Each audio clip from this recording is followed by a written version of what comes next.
इतना है कि आपने दूर से प्रणाम किया, मैंने नजदीक से जाकर के प्रणाम किया। महाराज दरअसल देखिए सती महारानी परीक्षा प्रणाम किया ही नहीं था राम जी ने प्रणाम किया और उल्टे ये कहती है कि मैंने प्रणाम किया। कहती है सती महारानी मुझे आप मेरे पति के वचनों पर पूरा विश्वास है, इतना झूठ बोलने की कोई जरूरत नहीं थी। शंकर भगवान ध्यान लगाते कि आखिर सच्चाई क्या है, तो शिव जी ने ध्यान लगाया। तब शंकर ते क्यों धरि ध्यान, साती झुकी ना चरिता सब जाना।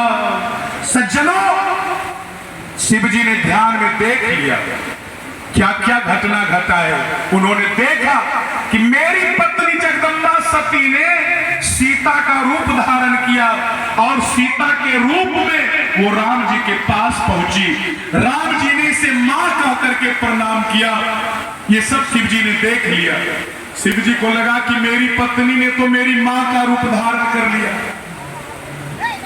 मेरी पत्नी मेरी मां का रूप धारण कर लिया। राम जी ने कहा सती से कि मेरे पिताजी शंकर जी कहाँ है, तो सती महारानी को मां कहना चाह रहे थे राम जी, और सीता तो मेरे लिए मां के समान है।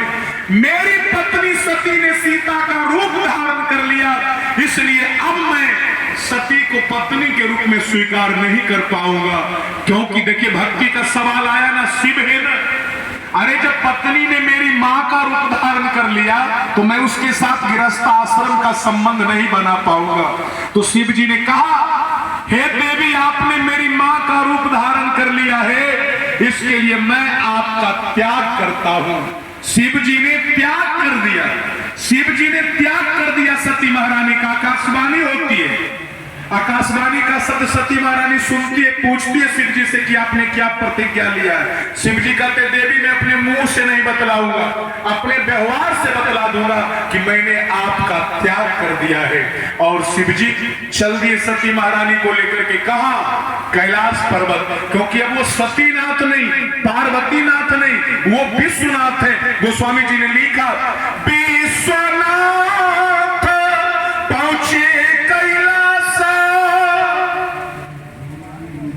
और जो ही कैलाश पहुंचे तो वो समाधि में चले गए। शिव जी समाधि में चले गए और सती महारानी का यहाँ क्या हालचाल है। सती महारानी का हृदय भट्टी की तरह जलता है, भट्टी की तरह जलता। सती महारानी भगवान से प्रार्थना करती है, हे भगवान या तो शिव के साथ समाधान करा दो या शिव के वियोग में मुझे मृत्यु दे दो, मृत्यु करा दो।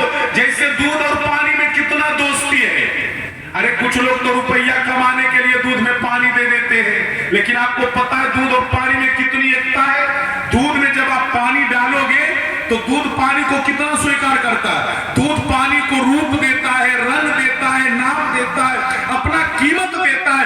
इतना दूध पानी को स्वीकार करता है, इतना ही जितना प्रेम दूध और पानी का है उतना ही प्रेम ईश्वर प्राणी से करता है। लेकिन यदि दूध में एक बूंद छाछ पड़ जाए तो क्या होगा, दूध फट जाएगा।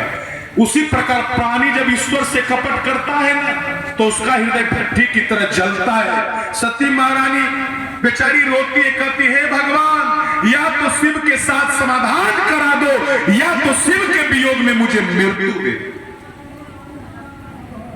छल किया है ना। पति के साथ झूठ बोलने का मतलब क्या होता है। देखिए पति का बात नहीं मानने के बाद क्या दुर्दशा है। सती महारानी बहुत काल बीतने के बाद शिव जी समाधि से जागे। गोस्वामी जी ने लिखा बीते संवत सास सतासी ताजी समाधि शंभु अविनाशी।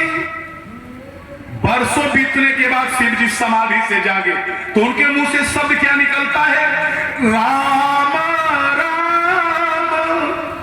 राम राम शिव सुमिरन लागे जाने वो सती जगतपति जागे।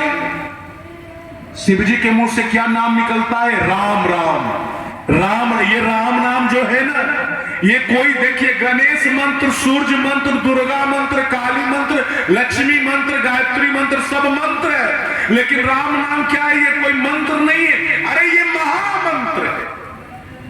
इसी महामंत्र के प्रताप से शंकर भगवान काशी में मरने वाले जीव को मुक्ति दिया करते हैं। गोस्वामी जी ने लिखा, महामंत्र जो जपत महेशु काशी मुकुति हेतु पदेशु।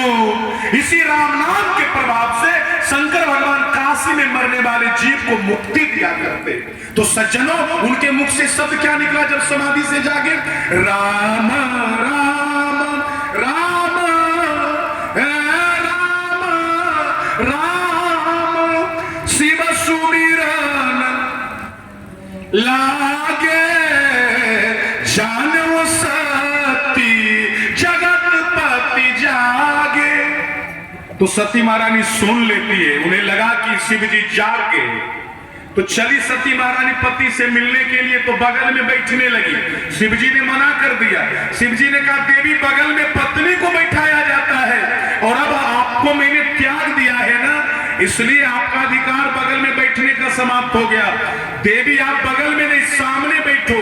तो सती महारानी सामने बैठी तो शिव जी ने क्या देखा? सती का पूरा शरीर सूख गया है, केवल हड्डी का ढांचा बच गया है। तो शिव जी को लगा चलो मैं इसे कोई कथा सुनाऊं ताकि इनका मन आनंदित हो। जो ही शिव जी प्रवचन प्रारंभ किए ना, तो स्वर्ग में एक घटना घटी कि प्रजापति नायक का पदवी किसे मिलना चाहिए। तो दक्ष राजा को प्रजापति नायक का पदवी दिया गया। ये दक्ष राजा कौन है? सती का पिता और शंकर जी के ससुर। जब दक्ष राजा को उतने देवताओं के बीच में उतना बड़ा पदवी मिला ना, तो वो अहंकार में मतवाला हो गया। अपने गजराज को देखा है ना, उसके मस्त चाल को, तो वो गजराज जैसा मतवाला हो गया। दक्ष राजा को में अहंकार आ गया। इतने देवताओं के बीच में जब इतना बड़ा सम्मान मिला, पद मिला, तो अहंकार में झूमने लगा। तो गोस्वामी जी ने लिखा, रे संसार में नहीं को वस जन्म्यू जग माही प्रभुता पाया काहू बदनही। अरे दुनिया में कौन ऐसा व्यक्ति है जो प्रभुता में आने के बाद अंधा न हुआ हो और उस अंधेपन की अवस्था में उसने जग करने का संकल्प ले लिया? देखिए जग, इसी जग में आप लोग शामिल हैं। दक्ष राजा भी जग करने का संकल्प लिया। कुछ जग जो होता है ना, भगवान उसे सपोर्ट करते ताकि वो पूर्ण हो। अभी पूरे क्षेत्र में जग हो रहा है, हर जगह, इसलिए भगवान ये बारिश सब जगह पड़ रहा है। आपको पता है ये जग की पूर्णता का सूचक है। ये जो बारिश हो रही है ना, जग पूर्ण हुआ, महापूर्ण हुआ है ये जग। इसलिए एक बार जयकारा लगावे, बोलिए विष्णु महायज्ञ की। तो सज्जनों, जग का आयोजन किया दक्ष राजा ने। कुछ जग जो हुआ है शास्त्रों में, भगवान ने उसे स्वयं भ्रष्ट कर दिया। जग तो भगवान के लिए किया जाता है। स्वयं भगवान राम का जन्म ही जग से हुआ। पुत्र काम शुभ जग करावा। लेकिन आप देखिए ना, रामायण को उलट कर देखिए, भगवान ने जग तोड़ने का आदेश दिया, जग विध्वंस करने का आदेश दिया। मेघनाथ जब जग करने लगा ना, तो भगवान ने कहा जाओ उसके जग को नष्ट करो, क्योंकि उसका उद्देश्य गलत है। अब दक्ष राजा जो जग का संकल्प लिया कि मैं जग करूंगा, उसका उद्देश्य गलत है। क्या उद्देश्य है जग करने का? उद्देश्य क्या है? अपने जमाई शिव का अपमान करना, अपने जमाई शिव का अपमान करना इस जग मंडप में। यदि शिव का स्थापना नहीं होगा तो वैदिक नियमानुसार जग हो ही नहीं सकता है। लेकिन दक्ष राजा का क्या उद्देश्य है? बगैर शिव के जग करने का, बगैर शिव भाग निकाले क्या जग पूर्ण हो सकता है? तो उसने संकल्प किया जग करने का। सारे देवताओं को न्योता भेजवाया, शिव जी को न्योता नहीं भेजवाया। जमाई है, बेटी का कोई गुनाह नहीं था, बेटी को न्योता भेजवाते, लेकिन किसी को न्योता नहीं भेजवाया। और जब वो कथा प्रारंभ किए ना शिव जी सती को कहना, तो आकाश से सारे देवता लोग जा रहे उस जग में भाग लेने के लिए। सब देवता कैलाश के ऊपर से गोस्वामी जी को देवताओं से बड़ा दिक्कत है। गोस्वामी जी कहते जरा